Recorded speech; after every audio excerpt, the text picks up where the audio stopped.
नमस्ते। मैं हूँ राहुल और आप देख रहे हैं मेरा रुख।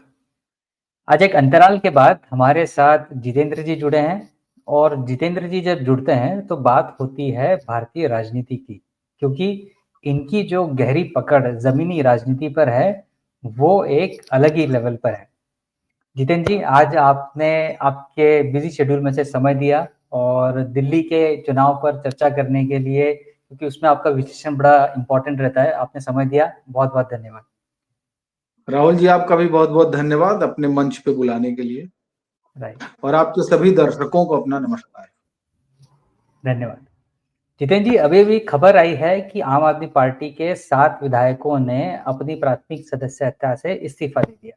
ये विधायक हैं भावना गौड़ पालम से, नरेश यादव महरौली से, राजेश ऋषि जनकपुरी से, मदन लाल कस्तूरबा नगर से, रोहित महरोलिया त्रिलोकपुरी से, BS जून बिजवासन से और पवन शर्मा आदर्श नगर से। अब चूंकि चुनाव का माहौल है, इधर उधर आना जाना लगा रहता है और जब चुनाव होते हैं तो ये एक उत्सव की तरह होते हैं भारत में, और स्पेशली अगर वो चुनाव अगर देश की राजधानी दिल्ली में हो तो उसका रंग ही कुछ अलग हो जाता है। तो इन सब चीज़ों को देखते हुए मैं आपसे वाकई में पूछना चाहूँगा कि क्या ये चुनाव बीजेपी का 3 दशकों से ज़्यादा का वनवास खत्म कर पाएगा? क्या कांग्रेस ज़ीरो पर आउट होने की अपनी हैट्रिक लगा पाएगी या फिर नहीं लगा पाएगी? या फिर Arvind Kejriwal 4th time government बनाकर एक इतिहास रचेंगे? अभी की करंट सिचुएशन, ग्राउंड सिचुएशन क्या है?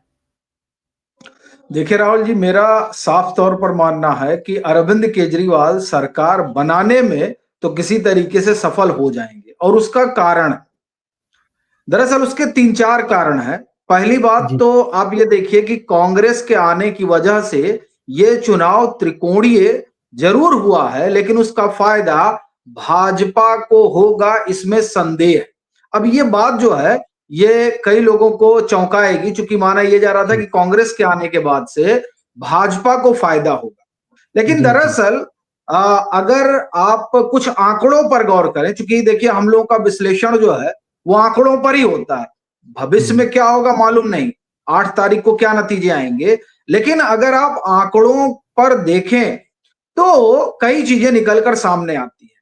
पहली बात तो यह है कि आप 2013 को एक तरफ रखिए, 2015 और 2020, 2015 में कांग्रेस को 9.5% वोट आए थे।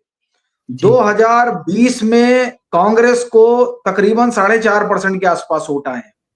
अब उसका 5% वोट गया कहां? हम्म। आप अगर इसको देखेंगे तो पाएंगे कि भाजपा को 15 में 34 मिला था और 20 में 38 मिला।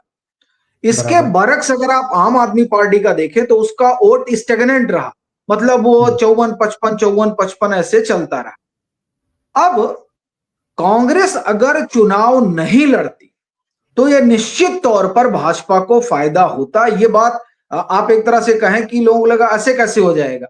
देखिए, चुनाव नहीं लड़ने से क्या होता कि जो एंटी इनकम्बेंसी वाला वोट है वो वोट नहीं बढ़ता। देखिए, 11 साल की एंटी इनकम्बेंसी है, या हम 10 साल कहें, 11 ना कहें, 10 साल की एंटी इनकम्बेंसी अरविंद केजरीवाल के साथ। और ये पहली बार हुआ है जब अरविंद केजरीवाल को एंटी इनकम्बेंसी का सामना करना पड़ रहा है। अब बराबर। कांग्रेस अगर लड़ती है तो एंटी इनकम्बेंसी वोट बटेगा, पहली चीज। दूसरी चीज क्या है, अगर कांग्रेस मजबूती से लड़ेगी तो उसका वोट बैंक जो छिटका है, छिटका मतलब देखिए वो गया है आम आदमी पार्टी में भी, लेकिन ये रातों रात नहीं होगा कि आम आदमी 4% वाली पार्टी 40% में पहुंच जाएगी। ये तो मुमकिन नहीं है। बराबर। तो अब एक तो जो एंटी इनकम्बेंसी का वोट है वो बटेगा। दूसरा दलित वोट है, तकरीबन 16-16.5% दलित वोटर है दिल्ली में। दलित वोटर अगर कांग्रेस चुनाव नहीं लड़ती तो संभावना बड़ी है कि वो भाजपा के पाले में जाता। लेकिन कांग्रेस के चुनाव लड़ने की वजह से, और आप देखिए कि कांग्रेस लगातार दलित मतदाताओं को रिझा रही है। हरियाणा और महाराष्ट्र अपवाद है। अब मैं अपवाद इसलिए कह रहा हूं क्योंकि लोकसभा में या नहीं, राज्यसभा में जो केंद्रीय गृह मंत्री अमित शाह का भाषण हुआ, जिस भाषण को अपने हिसाब से कांग्रेस घुमा रही है, उसका नुकसान जो है वो आप कहें कि भाजपा को होने की पूरी संभावना है दिल्ली में। चूंकि यह मामला ताजा है, कोई साल भर तो बात हुई नहीं, यह शीतकालीन सत्र की बात है, तो ये अभी ताजा है। अब उसको आप एक तरह से कहें कि भाजपा काउंटर नहीं कर पाई। और अभी जब हम आपसे बात कर रहे हैं उसके एक रोज पहले यानी 30 जनवरी को राहुल गांधी ने आप जो दिल्ली में आप एक तरह से कहें एक उनकी मीटिंग हुई है जो दलित इन्फ्लुएंसर हैं उनके साथ।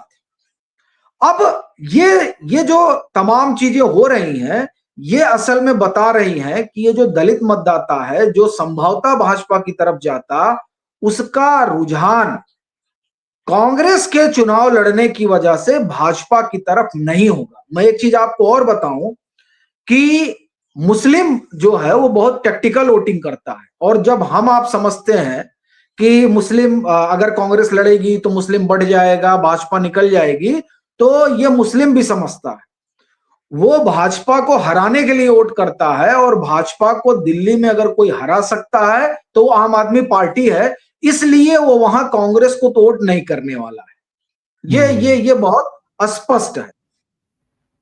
तो तीन चार चीजें हमने आपको बताई। पहला, एंटी इनकम्बेंसी का वोट बटेगा। दूसरा, दलित वोट जो भाजपा को मिलता वो बटेगा, वो कांग्रेस के पास भी जाएगा, वो बसपा के पास भी जाएगा, और चुटपुट आम आदमी पार्टी के पास भी जाएगा। लेकिन जो एक बड़ा चंक भाजपा के पास जाता दलित वोटरों का, वो बटा, और ये दलित वोटर ही काउंटर करता जो मुस्लिम वोट जो है आम आदमी पार्टी को मिलता। लेकिन अब काउंटर करने वाला मसला यहां नहीं रह जाएगा। तो ये जो परिस्थिति है, इस परिस्थिति में ऐसा लग रहा है कि चीजें उस तरीके से स्मूथ नहीं है। हालांकि आम आदमी पार्टी के लिए भी ये चुनाव बहुत आसान नहीं है, लेकिन ये मुझे ऐसा लगता है कि आम आदमी पार्टी 37-38 सीट जो है वो पा जाएगी। अभी आप देखिए कि कांग्रेस एकदम चुनाव से बाहर थी। राहुल गांधी ने एक रैली की थी सेलमपुर में, उसके बाद राहुल गांधी खामोश हो गए थे। राहुल गांधी की 3-3 सभाएं रद्द हुई, कहा गया राहुल गांधी की तबीयत खराब है। बड़ा आश्चर्य हुआ, जो राहुल गांधी भारत जोड़ो यात्रा में टी शर्ट पहन के पूरी ठंड दिल्ली से कश्मीर तक जाते हैं, पूरा ठंड था, मतलब आप ठंड में वो उत्तर भारत में आ गए थे, लेकिन दिल्ली से जब आप कश्मीर जाते हैं तो ये बहुत ठंडा इलाका है, यहां ज्यादा ठंड पड़ती है। तब राहुल गांधी को सर्दी जुकाम बुखार नहीं हुआ, लेकिन दिल्ली में रहते हुए उनको सर्दी खांसी जुकाम बुखार हो गया। दरअसल समझाया गया था राहुल गांधी को, जो उनके घटक दल है, कि आप अरविंद केजरीवाल को मत परेशान करिए, नहीं तो भाजपा वहां आगे निकल जाएगी। लेकिन कुछ दिनों के बाद अरविंद केजरीवाल को समझ में आ गया कि अगर कांग्रेस नहीं लड़ेगी तो भाजपा चुनाव जीत जाएगी। उसका सीधा कारण एंटी इनकम्बेंसी वोट और दलित वोट है। इसलिए यह बताया जाता है, यह चर्चा है कि सोनिया गांधी से बात हुई है अरविंद केजरीवाल की, और उसके बाद राहुल गांधी आए हैं। राहुल गांधी जिस तरह का हमला कर रहे हैं, उस हमले से लोगों को लग रहा है कि नहीं नहीं नहीं नहीं, ये तो कोई इन लोगों के अंदर अंडरस्टैंडिंग हो ही नहीं सकती। साहब, ये अंडरस्टैंडिंग ही है। इतना तीखा हमले का मतलब यही होता है कि जो एंटी इनकम्बेंसी वाला वोट है वो बटे। आप इसकी तुलना यूं करिए, जैसे रमेश बिदुड़ी अपना चुनाव हार रहे थे। आज तो वो अपना चुनाव हो सकता है जीत जाए। रमेश बिदुड़ी जो आतिशी मारलेना के खिलाफ लड़ रहे हैं। हाँ, रमेश बिदुड़ी ने बस एक काम किया, प्रियंका वाड्रा पर अभद्र टिप्पणी की। वो अभद्र टिप्पणी हम जैसे तमाम लोगों को खराब लगी, लेकिन वो एक राजनीतिक, उनका आप एक तरह से कहें कि मूव था। वो जानते थे कि प्रियंका पर जैसे ही टिप्पणी होगी पूरी कांग्रेस जुट जाएगी, आप एक तरह से कहें कि रमेश बिदुड़ी को हराने के लिए, यानी कांग्रेस एक्टिव हो जाएगी। वो बस इतना चाहते थे कि कांग्रेस चुनाव लड़े उनको हराने के लिए। कहां पर? कालकाजी में रमेश बिदुड़ी को हराने के लिए कांग्रेस अगर चुनाव लड़ेगी, और रमेश बिदुड़ी को हराने के लिए अगर कांग्रेस उतरती है तो सीधा वोट कटेगा आतिशी मारलेना का। तो ये कई चीजें जब होती है, अब जैसे ये इन्होंने सीधे राहुल गांधी ने सीधा हमला अरविंद केजरीवाल पर किया। अरविंद केजरीवाल ने सीधा हमला जो है आप कहें कि सोनिया गांधी, राहुल गांधी और रॉबर्ट वाड्रा पर किया। ये जो चीजें हैं, ये दरअसल अचानक आप देखिए राहुल गांधी बैठे हुए थे वो, और मैं खास एक बात मैं विशेष तौर पे कहूं कि दिल्ली में सोनिया गांधी कभी नहीं चाहेंगी कि भाजपा की सरकार बने। तो ये अगर कोई अगर इस मुगालते में हो कि सोनिया गांधी ने मन बना लिया है कि इस बार कांग्रेस आम आदमी पार्टी को सबक सिखाना है, तो मुझे लगता है कि ये बड़ा आप एक तरह से कहें कि ये सही नहीं है, कुछ भी हो जाए। और ये जो चुनाव वहां पर वो लड़ रही है कांग्रेस, वो देखिए 8-9 सीटों पर उन्होंने फोकस कर रखा है। दलित वोटर आप देखिए, जैसे नई दिल्ली सीट है जो अरविंद केजरीवाल की है, वाल्मीकि मंदिर है, वहीं से तय होता है कि जो दिल्ली का वोटर है वो मूव किधर करेगा।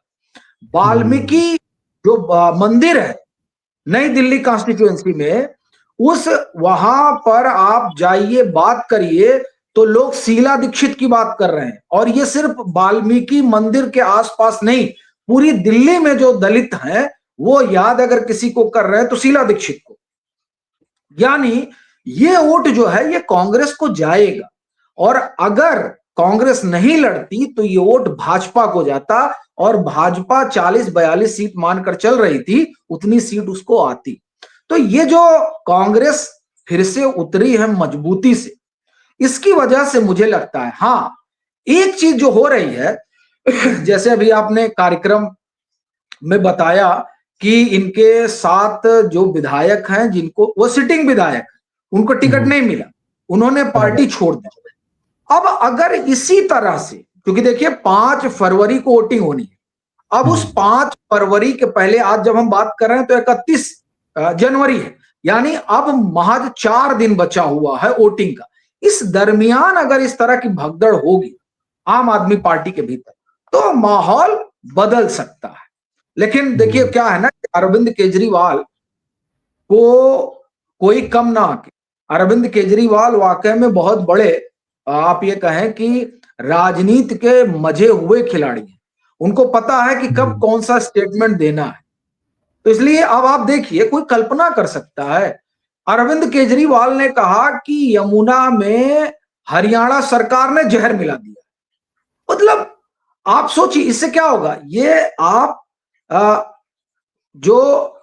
हम यूं कहें कि जो अरविंद केजरीवाल का वोटर है वो दरअसल इस बात को मानने के लिए तैयार है। वैसे ही है जैसे हर पार्टी का अपना वोटर होता है। भाजपा का जो वोटर है, भाजपा का कोई बड़ा नेता कहेगा तो उसको मानेंगे कि नहीं ऐसा। तो ये जो अगर इस तरह की भगदड़ मचती है जैसी शुरू हुई है, तो ये एक संकट का विषय हो सकता है। दूसरा, 17 सीटें ऐसी हैं दिल्ली में जहां हार जीत का अंतर 2020 में 300 वोट से लेकर 10,000 वोट के बीच रहा है।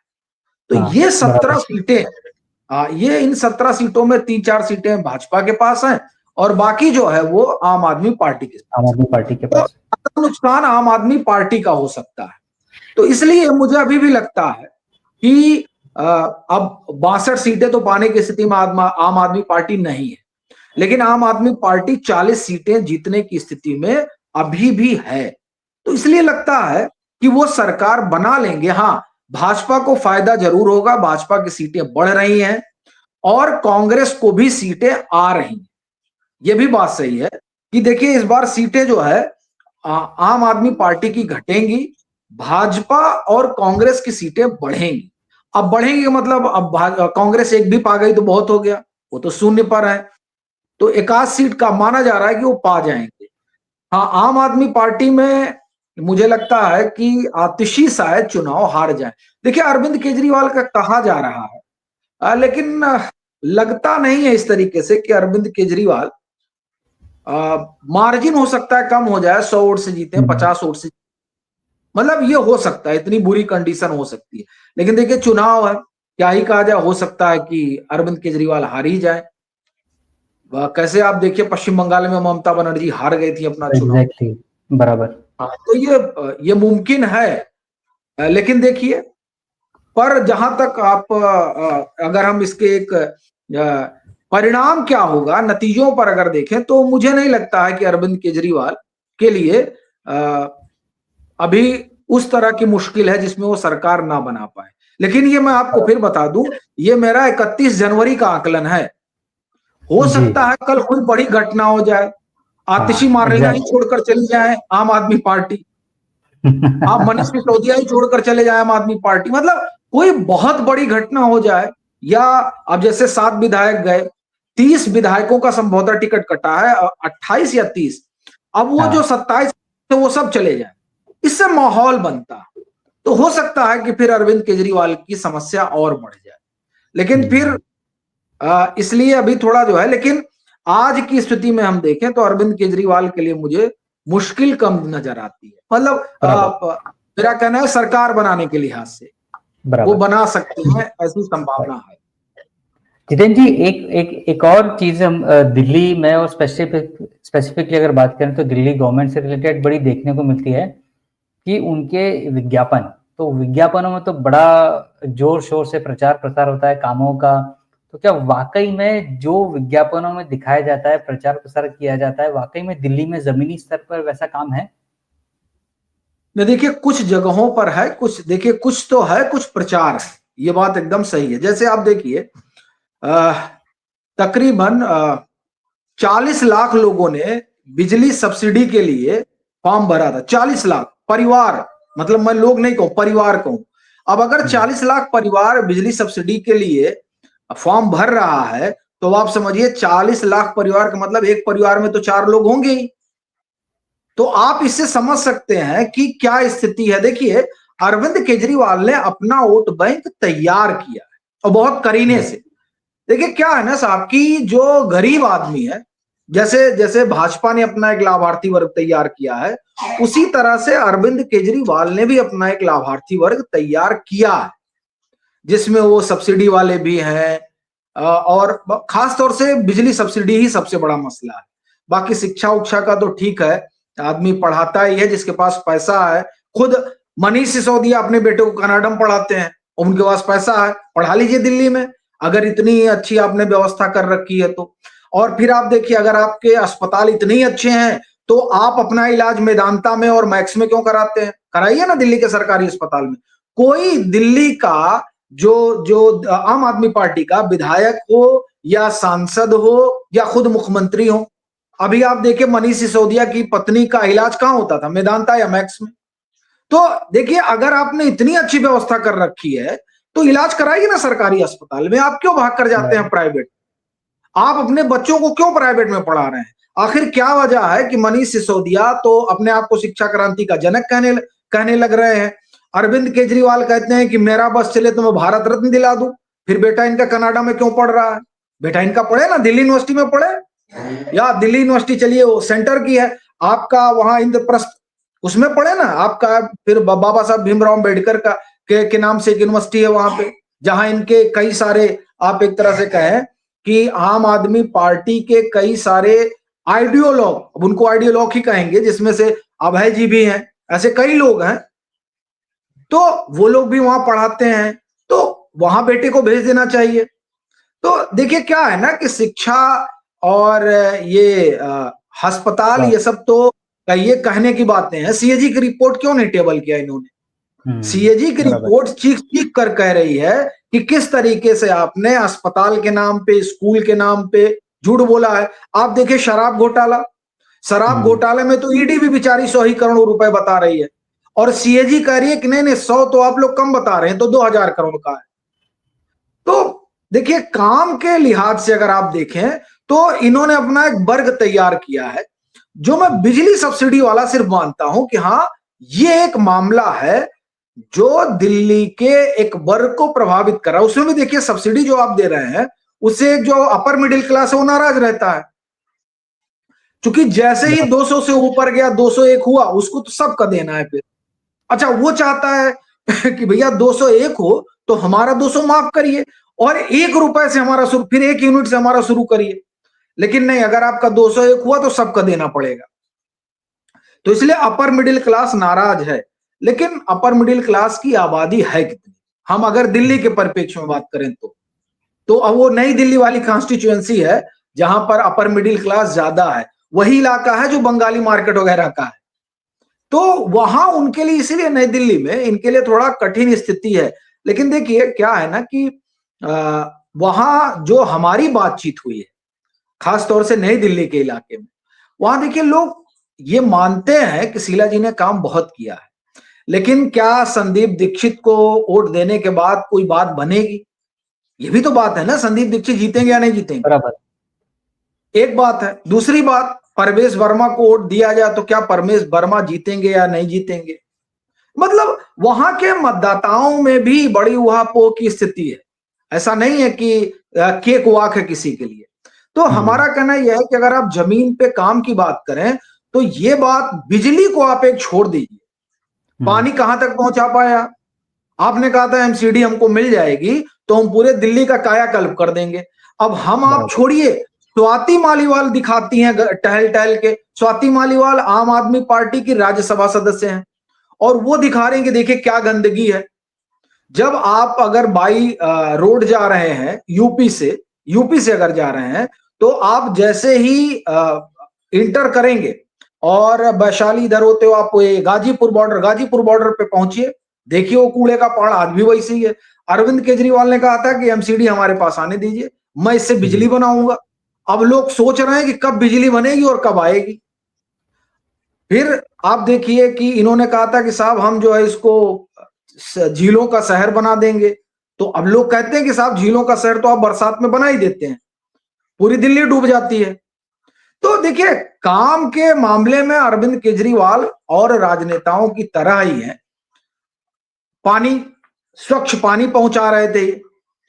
आप देखिए कि कितने इलाके हैं, और ये जो तमाम वादे हैं ना, इससे अगर कोई नाराज है तो अपर मिडिल क्लास बहुत ज्यादा नाराज है। ऐसा बराबर। पानी आता है कि आप समझिए, आपने टैब खोला, भाई पानी आना चाहिए, आप जब नल खोलते हैं जो पानी आ रहा है उसमें इतनी बदबू आती है कि वो भाग जा रहा है आदमी। मतलब पानी वाला जो मसला है वो भी बहुत गंभीर है। अभी आपको आप ख्याल होगा कि अभी बीती गर्मियों की बात है, किस तरह से पानी को लेकर दिल्ली में क्राइसिस पैदा हो गया। अरविंद केजरीवाल ने कहा साहब हरियाणा पानी नहीं दे रहा है। तो बराबर। ये देखिए क्या है ना कि एक बार एक्सक्यूज चलता है। अरविंद केजरीवाल दरअसल एक्सपोज बहुत हो गए। मोहल्ला क्लिनिक, अब मोहल्ला क्लिनिक आप बात करते हैं, मोहल्ला क्लिनिक पर तो हमने खुद स्टोरी की थी। मयूर विहार में आप चले जाइए, जो मोहल्ला क्लिनिक बोर्ड वगैरह लगा रखे हैं और वहां पर कूड़ा रखा जाता है। मतलब आप समझिए वहां कूड़ा जमा किया जाता है, पूरा कूड़े का ढेर लगा हुआ है, और वो मोहल्ला क्लिनिक है।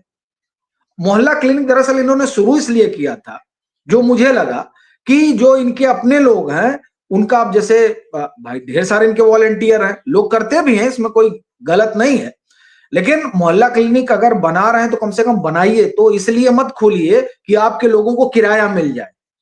बराबर। तो जमीन पर अगर आप देखेंगे तो जमीन पर अरविंद केजरीवाल ने देखिए जो काम किया है वो 15 से 20 वाला है।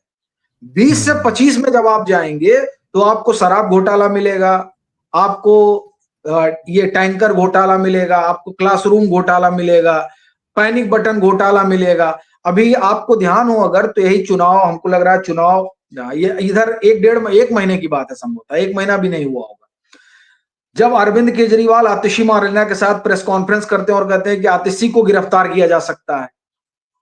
तो मतलब क्यों गिरफ्तार किया जा सकता है भाई? परिवहन में अगर गड़बड़ी हुई है तभी गिरफ्तार होगा कोई। सबसे बड़ी कहानी इनके शीश महल की है। देखिए ये जो ये लोग लॉजिक देते हैं ना कि उसमें तो मुख्यमंत्री रहेंगे, दरअसल दिल्ली में कोई इस तरह से स्पेसिफिक बिल्डिंग नहीं है कि ये मुख्यमंत्री आवास है। बराबर। शीला जी वहां रहती थी जहां इन्होंने पूरा, अच्छा, जितने स्क्वायर फीट में इनका बंगला तैयार हुआ है उतने स्क्वायर फीट में तो पीएम का बंगला नहीं है, जो जो प्रधानमंत्री आवास है, लोक कल्याण मार्ग।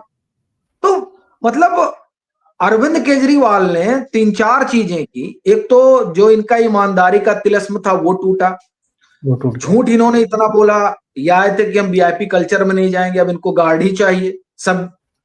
अभी एक घटना आपको बताऊं, ये तो आज ही घटना है।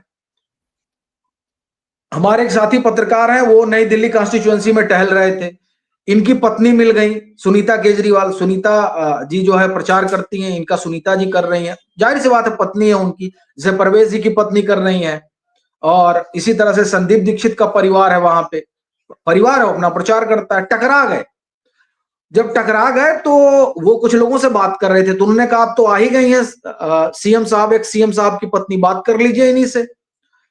आप देखिए कि उनके साथ जो लोग थे, उन्होंने हमसे कहा कि वो पंजाब पुलिस के सब बाउंसर थे। अब मतलब बाउंसर है पंजाब पुलिस के हैं सब।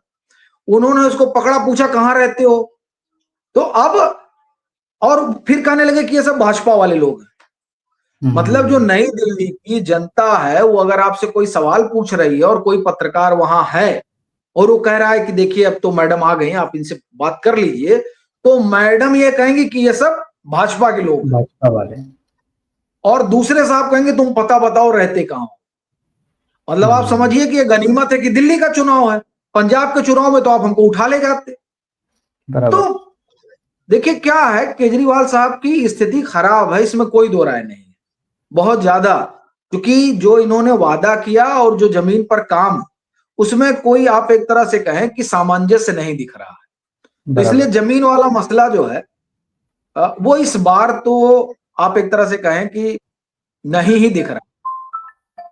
बराबर।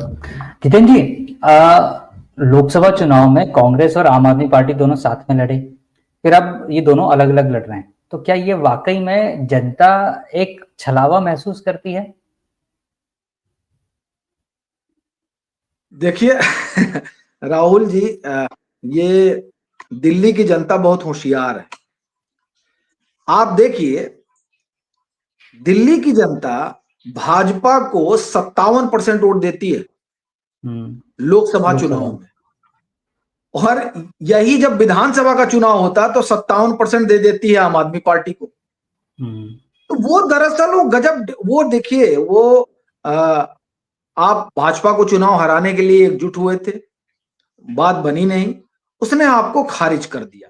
अब आप अलग अलग चुनाव लड़ रहे हैं। देखिए यहां मसला राहुल जी जनता का नहीं है, असली मसला कार्यकर्ताओं का। ये देखिए ये बहुत बड़ी चीज है। किसी भी पार्टी का जब गठबंधन होता है तो शीर्ष नेतृत्व तो मिल गया। जैसे मैं आपको एक उदाहरण दूं, लोकसभा के चुनाव में महाराष्ट्र में भाजपा की दुर्गति क्यों हुई? भाजपा की दुर्गति का सबसे बड़ा कारण यही था कि जो भाजपा का काडर है वो अजीत पवार का झंडा ढोने को तैयार नहीं था। उसको तो लग रहा था हम इन्हीं से लड़ाई करते हैं, अब ये कह रहे हैं तुम इनका प्रचार करो, वो बैठ गया चुपचाप कि हमको कुछ करना ही नहीं। विधानसभा चुनाव में क्या हुआ कि अमित शाह इस बात को समझ गए और उन्होंने सीधा शरद पवार पर हमला करना शुरू किया। आप ये समझिए कि वही युक्ति राहुल गांधी ने चुरा ली है, या हम कह रणनीति अपना ली है, चुरा ली है अगर ठीक शब्द नहीं है तो, रणनीति अपना ली है। और वो उसी तरह का तीखा हमला अरविंद केजरीवाल पर कर रहे हैं। कह रहे हैं आप जाति जनगणना के सवाल पर चुप रहते हैं, आप इस सवाल पर चुप रहते हैं। फिर उन्होंने शराब घोटाले का भी जिक्र किया, तो उसी तरह का तीखा हमला कर रहे हैं। लेकिन अब समस्या यह है कि आपका कार्यकर्ता आपके साथ हो भी जाए, मान लीजिए वो आ भी गया, तो जनता, मुझे नहीं लगता है कि वो कांग्रेस के साथ, दो तीन तबका अगर हम छोड़ दे तो, खासतौर से अगर हम दलित की बात करें, क्योंकि देखिए दलितों का मोह भंग हुआ है अरविंद केजरीवाल से भी, और कहना तो नहीं चाहिए, लेकिन एक हद तक आप ये कहें कि अगर प्रधानमंत्री नरेंद्र मोदी चुनाव नहीं लड़ रहे हैं तो दलितों का भाजपा की तरफ जाना थोड़ा कठिन है। ये एकदम सही है कि पीएम को लेकर दलितों में एक अलग तरीके का भाव है, और ये पूरे हिंदुस्तान में भाजपा में ऐसा कोई नेता नहीं है, मतलब जिसे लेकर दलित इस तरह से अपनापन महसूस करते हो जितना पीएम को लेकर है। तो आप देखिए पीएम जहां भी खड़े हो जाते हैं, आप वहां दलित जो है वो उनके साथ जुड़ता है। जैसे हरियाणा का आप लीजिए, महाराष्ट्र का लीजिए, और ये देखिए मतलब वो कितना इमोशनल है पीएम को लेकर। आप राहुल गांधी एक ही बात कर रहे थे कि बस हरियाणा का चुनाव जाने दो, महाराष्ट्र का चुनाव जाने दो, नरेंद्र मोदी को तो मैं हटा दूंगा। जिस तरह से दलित समाज की लामबंदी हुई कि आप कहते रह गए और उन्होंने नरेंद्र मोदी को और मजबूत कर दिया। तो ये मेरा कहना यह है कि जनता का तो ज्यादा कुछ है नहीं। जनता तो आप एक तरह से कहें कि स्पष्ट रूप से बटी हुई है। वो भाजपा का वोटर है, वो आम आदमी पार्टी का वोटर है। लोकसभा चुनाव में हमें भाजपा को वोट देना है, विधानसभा के चुनाव में हमको आम आदमी पार्टी को वोट देना है। जहां तक बात लाभार्थी वाली है, तो लाभार्थियों का ये मानना है कि अगर हमको दो सरकारों से लाभ मिलता है तो फिर इसमें हर्ज क्या है, क्या जरूरत है हम इनको बदलें। मतलब जिसको सब कह रहे हैं ना कि इनको मिल रहा है और जो आप भाजपा को लाइए। ये देखिए जो जो लोग फायदा उठा रहे हैं उनको ऐसा लगता है कि ये तो अच्छा है, कंपटीशन है तभी तो हमको मिल रहा है। वो 2100 कह रहे हैं, ये 5000 कह रहे हैं, नहीं रहेगा तब तो जितना देंगे उतना हमको लेना है। तो ये देखिए भाई साहब, जनता बड़ी स्मार्ट है। लोग कहते हैं ना कि अरे इनको क्या पता, नहीं उनको सब पता है। वो जब जैसे हमने आपको छोटा सा उदाहरण दिया कि लोग कह रहे हैं त्रिकोणीय चुनाव हो गया है, बहुत सही बात है, चुनाव त्रिकोणीय हो गया है, लेकिन भाजपा को उससे फायदा होने जा रहा है, ये मुझे बहुत मुश्किल लगता है। तो ये कारण है। तो इसलिए जनता वाला मसला नहीं है, असली मसला इनके कार्यकर्ताओं वाला है। देखिए ये गठबंधन हो जाता, ये आम आदमी पार्टी का जैसे हरियाणा में इन्होंने कोशिश की थी, गठबंधन हो जाता, लेकिन जो कांग्रेस की दिल्ली इकाई है वो नहीं चाहती थी। जैसे आप देखिए अजय माकन किस तरह से हमलावर है, लेकिन अजय माकन कहते हैं मेरी निजी राय, कहिए ना पार्टी की राय। आपने एंटी नेशनल कहा, उसके बाद में आपने बोलना बंद कर दिया। अब आप जब कहते हैं कि अरविंद केजरीवाल एंटी नेशनल है, तो आप कहते हैं कि ये मेरी राय, पार्टी की राय नहीं है। तो ये मतलब इन लोगों का जो संकट है वो अपने कार्यकर्ताओं का संकट है। जनता जान रही है कि क्या करना है क्या नहीं करना। अच्छा, गठबंधन ना करने का इन लोगों का एक डर ये भी था कि अगर हम गठबंधन कर कर लड़ते हैं, और ये सबसे ज्यादा डर अरविंद केजरीवाल को था, तो कहीं महाराष्ट्र वाली स्थिति ना हो। देखिए महाराष्ट्र में यह जो गठबंधन था, तो उस गठबंधन में पोलराइजेशन वाला एक मसला हो गया। देखिए इतनी सीट आने का कारण ही यही है, पूरा मामला ही पोलराइज हो गया। तो इस बात का भी डर था इन लोगों को कि यहाँ पोलराइजेशन ना हो जाए, तो इसलिए भी लोग अलग अलग लड़ रहे हैं। तो ये कोई आप एक तरह से कहें जनता के लिहाज से कोई बड़ा फैक्टर नहीं है। जनता, राहुल जी बहुत सजग है, वो जान रही है कि आप क्या कर रहे हैं और उसको कहां वोट देना, उसके लिए किसी को समझाने की जरूरत नहीं है। बराबर। जितेंद्र जी, जो आपने आज के एनालिसिस में जो एक अलग दृष्टिकोण से सारी चीजें समझाई और बताई, ये वाकई में बहुत कम लोग इस दृष्टिकोण से इसको शायद एनालाइज कर पा रहे हैं। और इसलिए मैंने शुरुआत में कहा था, जब बात होती है राजनीति की, भारतीय राजनीति की, तो जो आपकी तरफ से विश्लेषण निकल के आता है वो एक अलग रूप में, अलग अंदाज में निकल के आता है। जितेंद्र जी, कोशिश करेंगे कि एक बार चुनाव में वोटिंग के दिन से पहले भी आपसे अगर मुलाकात हो सके, बात हो सके, और फिर रिजल्ट के बाद एक बार जरूर आपसे फिर से जुड़ने की कोशिश करेंगे। आज आपने समय दिया, इसके लिए बहुत बहुत धन्यवाद। जी धन्यवाद राहुल।